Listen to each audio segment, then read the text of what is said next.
I've been to Cabo over 30 times. 30 times, over yeah. 30 times. I'm not sure how many, but many, many times. Providing that opportunity for my son to experience this contest and wanting to support Buyo with his event. I wasn't planning on competing. The waves looked so fun. I was like, just like a Grom again. I couldn't resist. I was like, I gotta get back out there. This looks fun. This year, I'm most impressed with the number of Mexican skimboarders. There's been a lot of impressive things that have been going down the last several years. Guys like Lucas Fink, charging huge waves. I mean, Brad Dompey's been doing that for a while. To guys worldwide in the Philippines doing varial flips on the way out. I'm impressed by all of that, but I think as I get older, I most value more is just the community of skimboarding. As a father of 3 kids, it's nice to introduce that community with them and know that they're going to be part of that and get to, carve their own path.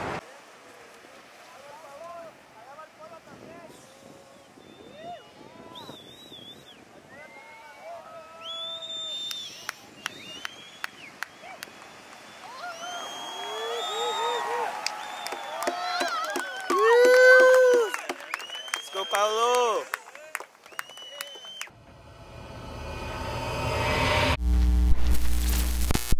All right, everyone, this is Trey Lee with Skimmunity, again with another interview. And today, I mean, the legend himself, he needs no introduction, but Paulo Prietto is here at the Rey de Lovers.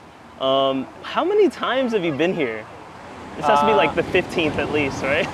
I've been to Cabo over 30 times. 30 times, over 30 times. I'm not sure how many, but many, many times. I started coming here in 2001.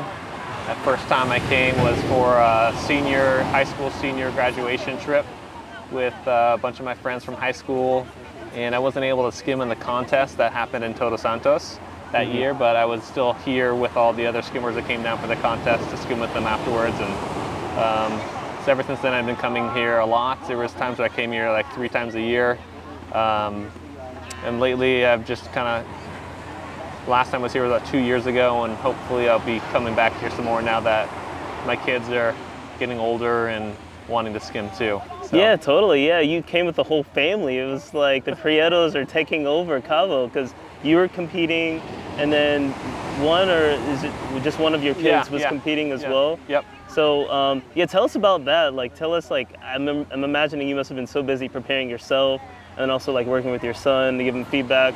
Like, how is it like managing your heat and then also helping to aid his? I think I wasn't planning on competing in this contest when I came down here, so there was zero real planning or preparation on my end. It was really all just coming down here to give him an opportunity to skim in the contest and skim lovers for his first time. You know, he's watched videos like I'm sure a lot of the skim fans have and has heard about it and all the stories about how gnarly it is and everything. So it was really more of like that, providing that opportunity for my son to experience this contest and wanting to support Buyo with his event. So that was really kind of the impetus to coming down here, and a friend that invited me to come with them, Josh Hudson, who's been a great friend of mine that really helped me, encouraged me to come down here. So yeah, I wasn't planning on competing. I was just here to help my son compete, and was here Saturday morning, and the waves looked so fun. I was like, just like a Grom again. I couldn't resist. I was like, I gotta get back out there. This looks fun. So if there's a open spot, somebody didn't show up, and so I was fortunate to get to skim that heat with everybody. Right, yeah. Okay, well, I'm glad your friend was able to coerce you too. Now we're all grateful for that. I'm sure your son is, for sure. So what makes Cabo different? I mean, I'm personally thinking, you know, it's like the geography and how the rock formations meet the sea, and how the shore break has so much energy.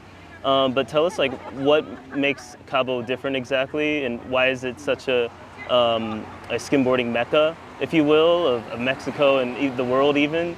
And what do you have to do to prepare for conditions like that?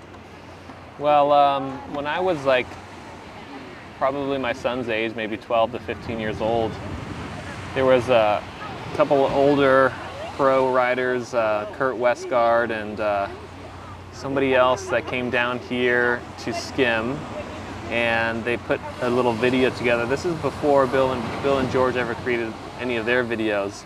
There's a guy named Doug Horton who used to put these Skim It videos together, and That was and I skimmed in the Vic contest, and I got a VHS tape with like a skim video.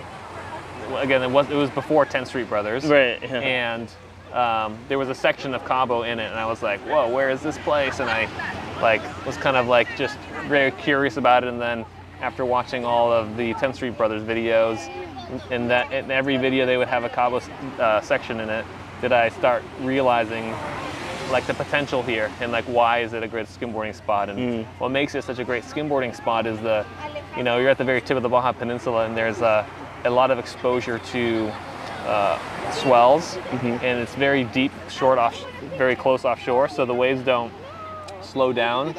They don't. They just break right on the beach, and there's a bunch of really good skimboarding spots here in the short distance that have siders and a lot of straight waves and other types of variety of waves, all here in Cabo. But the sheer power of the ocean here is what's probably the most significant thing that makes it Cabo.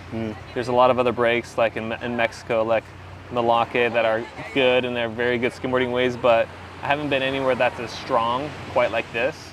I respect the ocean here tremendously. I'm be more careful here in Solmar than at Wedge. I mean, I am still respectful at Wedge, but here is a very different feeling. You're much more remote in a way, and on your own with nature, and what it may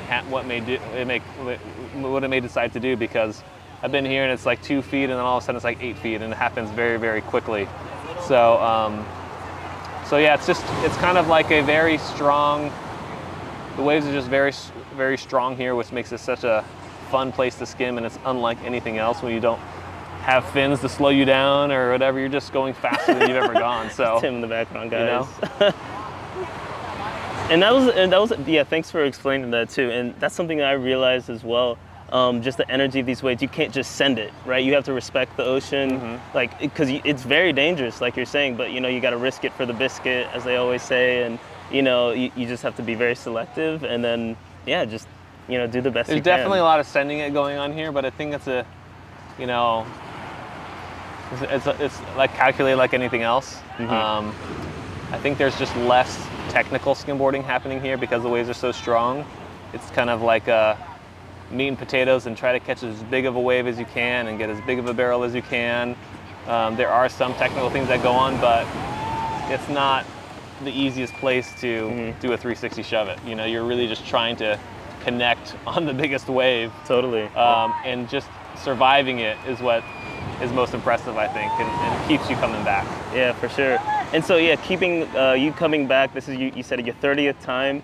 So tell us about like the progression of the sport, the things you've seen over the years.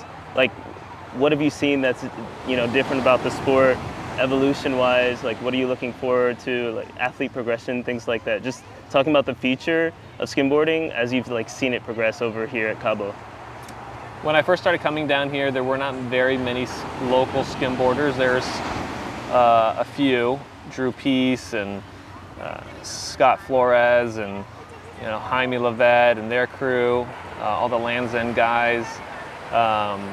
They were around, but it was a small core group of skimboarders, and most of the times the skimmers from the U.S., particularly from Laguna, would come down once a year and make that annual pilgrimage to have a contest and bring some more gear and have a contest and bring boards, and slowly and more people were getting into skimboarding.